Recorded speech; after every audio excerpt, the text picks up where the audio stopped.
I first met Cathy Ladman back in the day when there were brick walls everywhere and she was ruling them. I was a huge fan. I was so intimidated when I met her. My husband was a stand-up comic, and I was such a fan of Cathy's because I'd seen her on every television show because she was on them all. And I don't even think I spoke. I don't even think I said hello. I was very shy, and me shy is hard to believe. I know, but it's true because she's. I don't know how many of you have seen her stand up. I can't. You had to be in Alaska, or there are TVs in Alaska. I don't know. You'd have to be in. I don't know where, but you would have had to be there. They don't have TVs in New Zealand. No. Okay. Recently. Okay. She's not only appeared on The Tonight Show 9 times, but she was also the only female comic to appear on the last 2 of Johnny Carson's Tonight Show anniversary. Oh my gosh. She's had her own HBO one-night stand, was awarded the American Comedy Award for Best Female Comic. That don't come easy. A native New Yorker, which like me you'd never know. Cathy now makes LA her home, and to accommodate all her film and TV work. Not like me. Her film credits include Charlie Wilson's War, The Aristocrats, White Oleander, What Planet Are You From, My Fellow Americans, and Don't Tell Mom the Babysitter's Dead.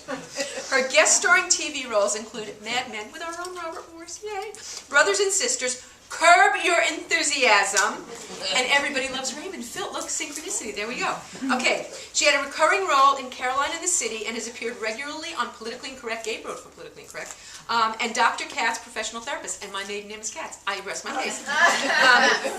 Cathy's writing career includes The Caroline Ray Show, The Wayne Brady Show, my best friend Jeff Sussman was the producer, okay, Caroline in the City, different Caroline altogether, okay, and Roseanne, who's got a new show coming out. Okay, she also wrote an episode of King of Queens with Jeff was the executive producer. Yeah.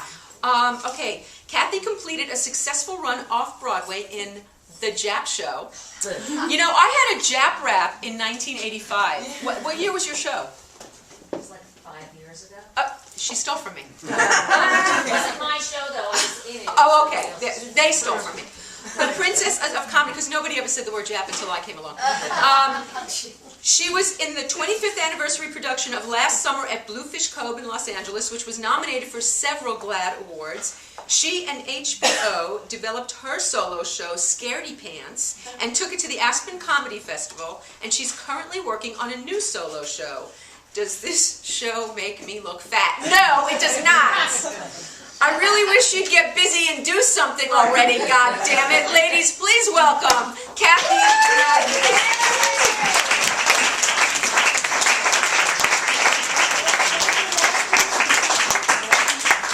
Thank you very much. By the way, we're going to be passing the jar again to help Vicki buy more accessories.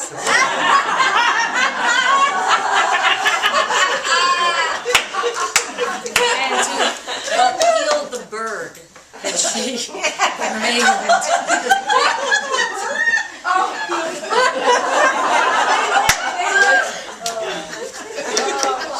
I have a couple of questions, actually.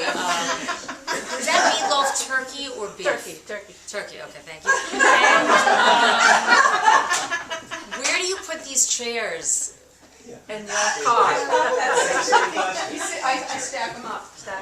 They're all, yeah. They're always in the hall? Well, you know, we used to go to church to get them, and my kids would have, and my husband, we'd have to go up and down the stairs, and then everybody chipped in and we bought the chairs, and then we used to go up and down the stairs from the garage. Right. And my kids said, I'm not doing that anymore. So I stacked them. You just stack, okay. I just think it's amazing that you can have this many people in your home. It's great. It's really great. We just moved into an apartment and we still have boxes in the living room, so when my daughter wants to eat in front of TV sometimes, she pulls a box out. So my husband and I say, your food's ready, go sit at your box.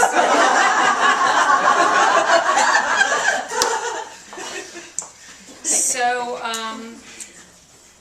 anyway, I don't really have a real introduction. I wanted to write, I was working on something else, a different piece for today, and it just wasn't coming together, so I started working on this one, and it was long, and I kept going back and forth with Vicki, you know, it's this many pages, is that okay? And she'd say, no, you really need to cut it down, because believe me, it won't be room for banter, and so I got it down, and she told me that it needed to be double spaced, and then I was editing and kept adding a little bit more, and then I emailed her the other day and I said, it's back up, and she goes, are you sure it's double spaced? Do you swear it's double spaced? I said, I swear. And so this morning when I was printing it, I said, but let me just check. It's 1.5 spaced. So is mine. That's okay. All right. So, my 8-year-old daughter and her friend are here, searching through the first aid items in the hallway cabinet, trying to find bandages. Wait a second, why do they need bandages? We hear my daughter yelling, no, Lila, that's gas relief. No, Lila, no. That's pretty much all Milan says to her friends. No. How did she get so negative and bossy?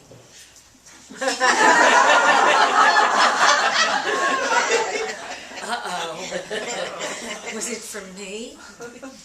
You know, as careful as I am about what I say around Milan, I know that things bleed through.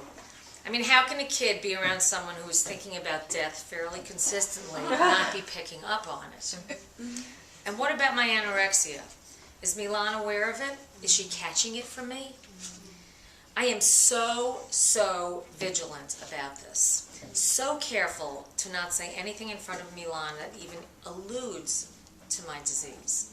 But people tell me that one way or another, it comes through anyway. Well, what am I supposed to do? Be someone else? That comes through too.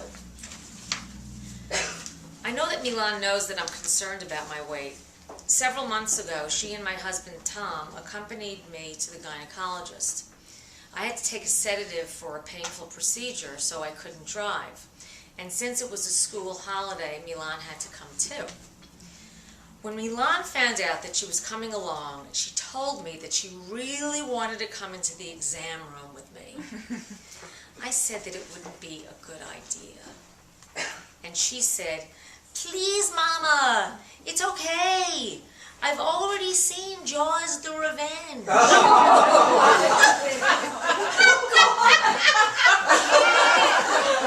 Well, I'd never really thought of my vagina as Jaws. Maybe that was my problem. So we're all in the waiting room, and the nurse opens the door and says, Cathy? And we all walked into the pre-exam area where they do things like take your blood pressure and weigh you and such. Now for years, I've been requesting to not be told what I weigh when I go to the doctor. I just get on the scale and turn around and ask the nurse to not say anything out loud. That day, with Tom and Milan there, it was no different. The nurse wrote down a figure, canceled out the scale, and I dismounted. Then I went into the exam room, had my procedure, which was not as bad as the previous time, by the way, and we all went home. Later that evening, Tom said to me, you know, it's just a matter of time before Milan tells you how much you weigh. I guess that I had decided to conveniently not really consider this, because if I had, I know that I would have known in a heartbeat that there was no way that Milan would be able to keep her mouth shut. I must have had some fantasy image of Milan as a mature, empathic human being. Even for her age, her empathy level is pretty subpar. I can't count the number of times she said to me outright, in response to my expressing a vulnerable feeling I was having, well, I don't really care about that.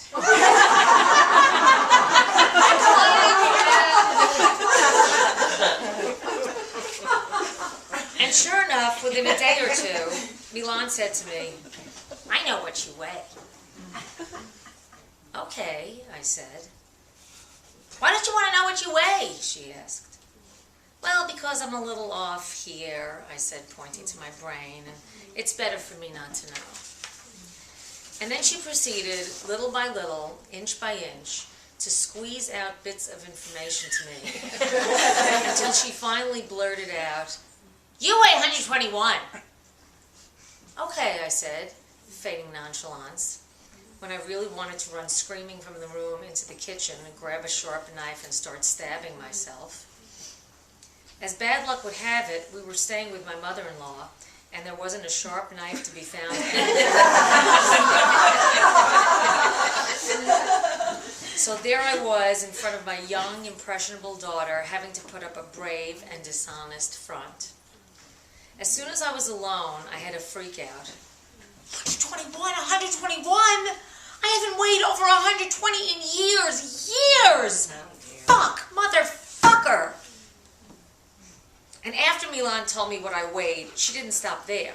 She told me again, and often, at every opportunity. It was maddening. Then about a month later, I decided I was going to go off of one of my meds because it caused weight gain, and it wasn't helping me anyway. And I began to lose some weight. And I was glad, damn it. Soon after that, I had the occasion to be weighed again at another appointment, so of course I asked to not be told my weight. But after it was written down, I got a glimpse of the paper. Okay, it was more than a glimpse. It was more of a deliberate search and stare. And there was the number, 114. I knew it, I knew I'd lost weight. Ha! I'll show you, whoever cares, which is no one but me.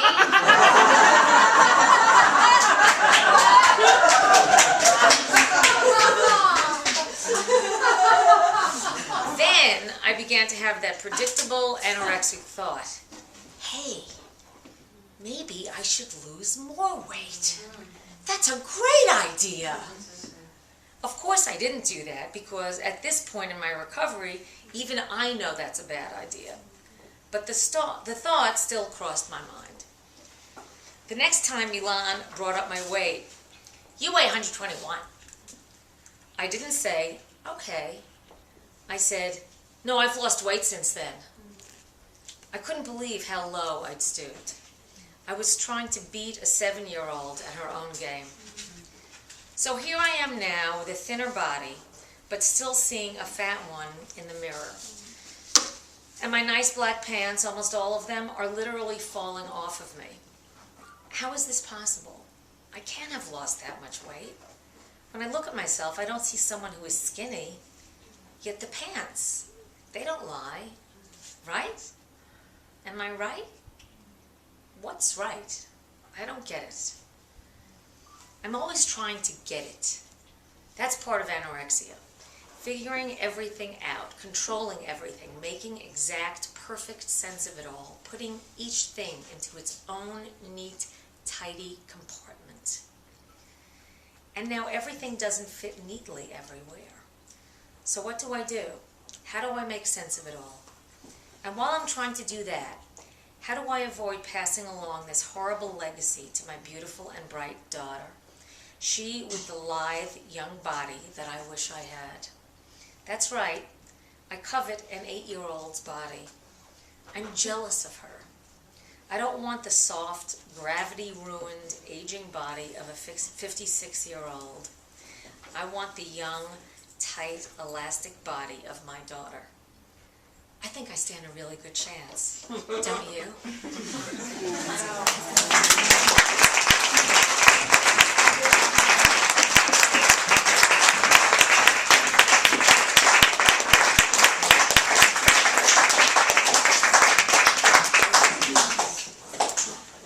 Thank you so much for being so brave.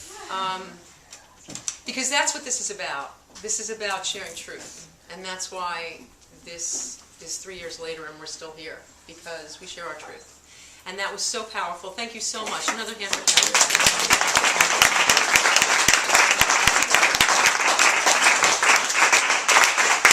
And it's the truth. That's the funniest. I mean, that was still funny. Everybody's quiet. Come on, she was still funny. God damn it. Don't act like I just killed a cat. Jesus. They're so